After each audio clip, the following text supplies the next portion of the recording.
Expreso mis saludos a todas las personas que nos están viendo por este medio. Quien les habla es la doctora Erika Mercedes Salazar Mendoza, juez titular del Segundo Juzgado Civil de Ate de la Corte Superior de Justicia de Lima Este. En esta oportunidad vamos a tratar la ley 30364, que es la ley para prevenir, sancionar y erradicar la violencia contra las mujeres y los integrantes del grupo familiar. Vamos a tocar los aspectos generales, tales como el procedimiento en sí, el dictado de las medidas de protección, medidas cautelares, sentencia y los principios bajo los cuales se soporta esta norma. ¿Qué tenemos que saber en principio para conocer esta norma, para saber cuál es el espíritu que ha tenido el legislador para llegar a conducirse de acuerdo a las leyes de violencia familiar que regulan nuestra normatividad? Nosotros hemos tenido que equipararnos al convenio Belén do Pará del año 1994, del cual el Perú es parte desde el año 96, y del estado de necesidad de tutela que requiere la víctima de violencia. ¿Cuál es el espíritu entonces de esta ley? ¿Cuál es la ratio legis bajo la que esta ley se soporta? Es otorgar tutela inmediata a la víctima de violencia y evitar consecuencias irreparables, daños irreparables, como es el feminicidio, que lo vemos día a día en todas las noticias. Es a lo que esta norma no quiere llegar, ¿no? ¿Qué cambio principal tenemos con la nueva ley, con esta nueva ley de violencia, 30364? Que ahora la violencia contra la mujer y los integrantes del grupo familiar constituyen delito. Esta innovación la encontramos en la modificación tanto del procedimiento a seguir en los casos de violencia familiar y la modificación del artículo 121 del Código Penal, que además ahora cataloga o tipifica como delito a la violencia psíquica. ¿Qué otra innovación tenemos con esta norma, ¿no? El alcance de la protección que tiene, la encontramos en el artículo 7 de esta norma, y alcanza la protección a las mujeres por su condición de tales desde su nacimiento hasta la última etapa de su vida, ¿no? Y a los integrantes del grupo familiar que vivan bajo el mismo techo siempre que no medie una relación contractual o laboral, ¿no? Entonces tenemos que proteger incluso a los cuñados, a los primos, al suegro, a la suegra, ¿no? Siempre que vivan bajo el mismo techo. ¿Qué tipos de violencia puedo denunciar? Que es otra innovación que encontramos con esta norma. Violencia física, psicológica, que ya la conocíamos con la 26260, y ahora además existe ámbito de protección sobre la violencia sexual y patrimonial. La violencia sexual, donde además de los delitos de violación sexual tenemos los actos contra el pudor, que incluyen actos que no implican penetración o contacto físico, el acoso sexual en los espacios públicos, exposición del cuerpo sin consentimiento ni insinuaciones sexuales, y la exposición a material pornográfico prolongado, ¿no? De forma prolongada, entre otros.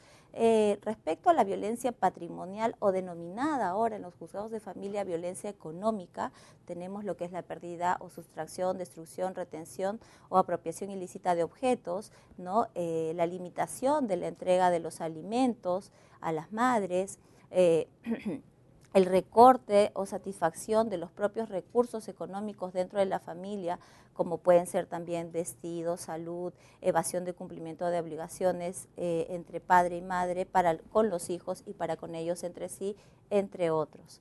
Etapas del proceso con la nueva ley de violencia familiar. Dentro de las etapas del proceso, esta norma ha dividido en dos: etapa de protección y etapa de sanción. La etapa de protección a cargo del juez de familia, quien se encargará del dictado de las medidas de protección y medidas cautelares. Y la etapa de sanción a cargo del juez penal, que la inicia el fiscal penal, y el juez penal propiamente estará a cargo de esta etapa con la sanción penal, ¿no? Dentro del procedimiento penal, siempre y cuando el fiscal penal decida denunciar.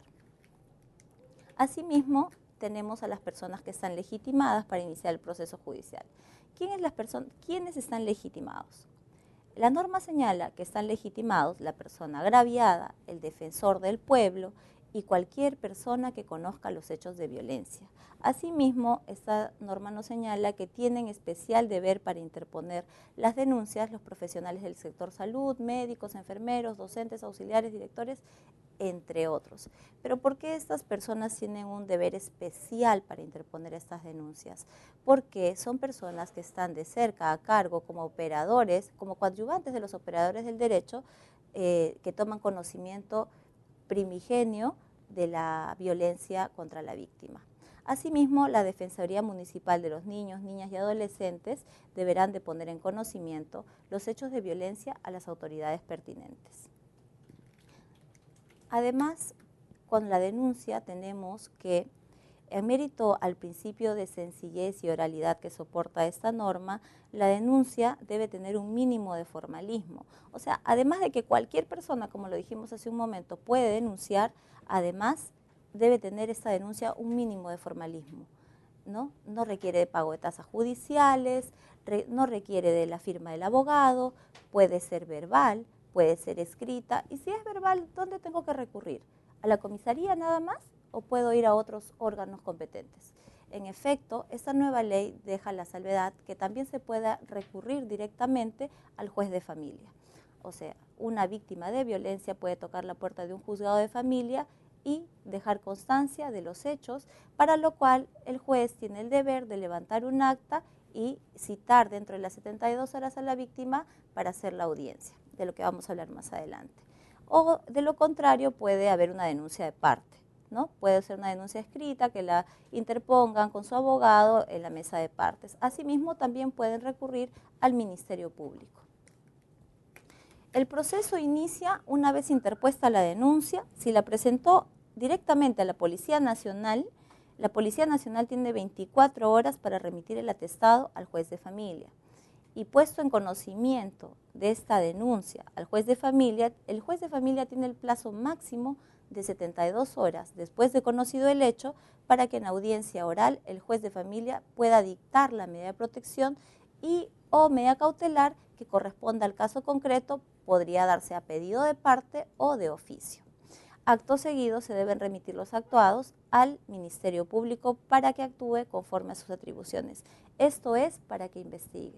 Respecto a las 24 horas que tiene la Policía Nacional para remitir el atestado, para formar el atestado, todos nos damos cuenta que es un plazo corto y decimos, ¿cómo puede la policía investigar dentro del término de 24 horas? Bien, lo que debe evaluar la policía es el riesgo.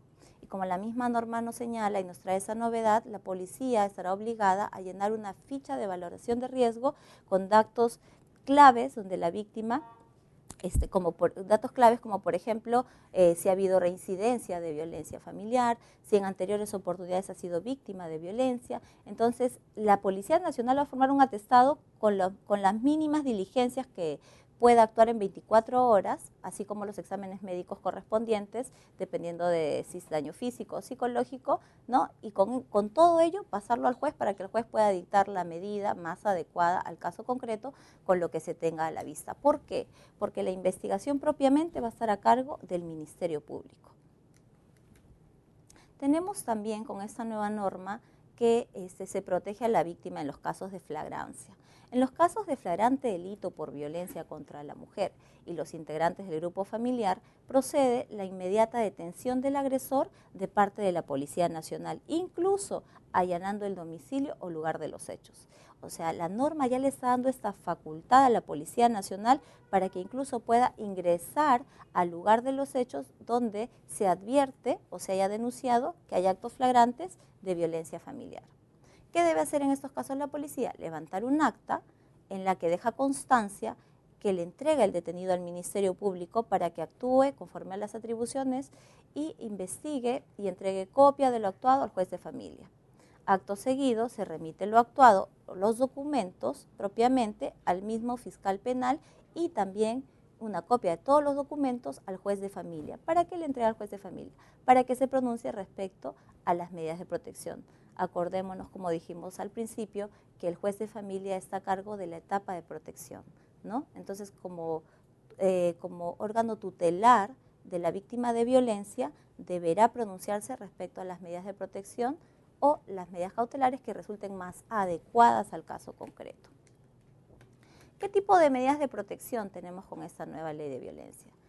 Primero, el retiro del agresor. O sea, la norma nos enumera una serie de medidas, ¿no? Como por ejemplo el retiro del agresor, el impedimento de acercamiento a la distancia que el juez determine, prohibición de comunicación con la víctima vía epistolar, comunicación telefónica, mensaje de texto, emails que hostiguen, acosen o que incidan sobre la víctima y que le causen o que repercutan sobre su equilibrio emocional, ¿no? Porque esto podría determinarse como una afectación psicológica a la víctima. Tenemos también la medida de protección de prohibición del derecho de tenencia y porte de armas del agresor. Para ello, el juez de familia deberá oficiar a la entidad competente para que le suspendan, ¿no? O le retiren la licencia. Tenemos también el inventario sobre los bienes cuando se trate de violencia económica o patrimonial, y también tenemos la medida de protección que en realidad tenemos una enumeración hasta ahí, tenemos 5 tipos de medidas de protección, pero en el punto número 6 del artículo pertinente de la medida de protección, que es el artículo 22 de esta ley, tenemos la salvedad de poder dictar cualquier medida de protección que se ajuste al caso concreto. Es decir, cualquiera que sea requerida para la protección de la integridad personal y la vida de las víctimas, ¿no? Entonces, ¿qué nos está diciendo la norma? Que las medidas de protección son, en realidad, las deja a criterio del juzgador, ¿no? Las deja a criterio del juzgador. Este artículo es numerus apertus, porque nos deja la posibilidad o un abanico de posibilidades de poder dictar cualquier tipo de medida que se ajuste al caso concreto. Por ejemplo, también existe el tipo de medida de cuando la víctima quiere reingresar, ¿no? A veces la víctima no tiene dónde ir, no tiene dónde vivir, temporalmente le damos una casa de refugio, pero lo correcto sería que el agresor se retire, pero para esto tiene que reingresar la víctima, ¿no? Tiene que reingresar, y a veces hasta con sus hijos que son menores de edad. Entonces tenemos que evaluar qué tipo de medida se ajusta mejor al caso concreto. Tenemos también la posibilidad de otorgar medidas cautelares, que puede darse a pedido de parte o de oficio. Medidas cautelares como cuáles: tenencia provisional, ¿no? Medida cautelar de asignación anticipada de alimentos, podemos dar un régimen de visitas, se puede ordenar la liquidación del régimen patrimonial, se puede ordenar la suspensión o extinción de la patria potestad, u otros que sean conexos, dice la norma, que sean necesarios para garantizar el bienestar de las víctimas. ¿Por qué conexos? ¿Con qué debe estar conectada esta medida cautelar? Debe estar conectada con el hecho que generó la violencia, ¿no? Esa es la relación que tiene que haber entre la medida cautelar que dicta el juez de familia y las medidas de protección o el hecho que genera la violencia. Porque ha ocurrido y está ocurriendo en muchos juzgados de familia que llegan personas y se pasan la voz y dicen, bueno, anda al juzgado y denuncia que tu esposo te maltrata, anda, denuncia que eres víctima de violencia y pides los alimentos. Entonces ya ahí se está haciendo un uso y abuso de lo que la norma permite, ¿no? Tiene que haber siempre una relación directa, una conexidad con el hecho que generó la violencia. Por ejemplo, si por el hecho de haberle pedido los alimentos a mi esposo, yo soy víctima de violencia, ¿no? Él responde hacia mí con un acto de violencia, entonces hay una conexidad, hay una conexión entre el hecho que generó la violencia y la medida cautelar que yo voy a dictar, que sería en este caso la medida cautelar sobre alimentos, ¿no? Que es, en realidad, son medidas temporales por su propia naturaleza, ¿no? De ser variables, instrumentales, son temporales y van a durar hasta el dictado de la sentencia, hasta la sentencia que dicte el juez penal, de ser el caso, ¿no? ¿Qué ocurre cuando hay incumplimiento de estas medidas? ¿Qué dice el artículo 24 de esta ley? Que cuando hay incumplimiento de las medidas de protección o medidas cautelares, se comete delito de desobediencia y resistencia a la autoridad. Ojo, no está diciendo se oficiará al Ministerio Público, se remitirán copias al Ministerio Público para que evalúe. No, ya la norma está sancionando al incumplimiento de las medidas como delito de desobediencia. O sea, la norma está también tipificando la forma de actuar del agresor ante el incumplimiento de las medidas con delito de resistencia y desobediencia a la autoridad. Tenemos también el hecho de la responsabilidad funcional que le alcanza al operador del derecho. O sea, el policía, fiscal o juez que omite, rehúsa o retarda algún acto a su cargo en los procesos originados por hechos que constituyen actos de violencia contra las mujeres o integrantes del grupo familiar, se comete delito. ¿Qué delitos? Los previstos en el artículo 377 y 378 del Código Penal. ¿Y a quién le atañe la tipificación de estos delitos? A los funcionarios públicos y a la Policía Nacional, ¿no? Respectivamente. Y la pena es desde días multa hasta 5 años de pena privativa. Entonces, la responsabilidad funcional que tenemos ahora no es de tipo netamente administrativa, que independientemente también se puede conocer a través del órgano de control interno de cada institución, sino además existe responsabilidad funcional penal, ¿no? Ahí hay que tener mucho ojo porque existe también los casos injustificados de retardo, ¿no? Pero los hechos que son justificados, que por ejemplo en los casos no previsión alta como en la zona alta de San Juan del Lurigancho, como en la zona de Huaycán, que son principalmente asentamientos humanos, entonces encontramos una alta incidencia de violencia. ¿Y qué pasa en estos casos? Que el juez se ve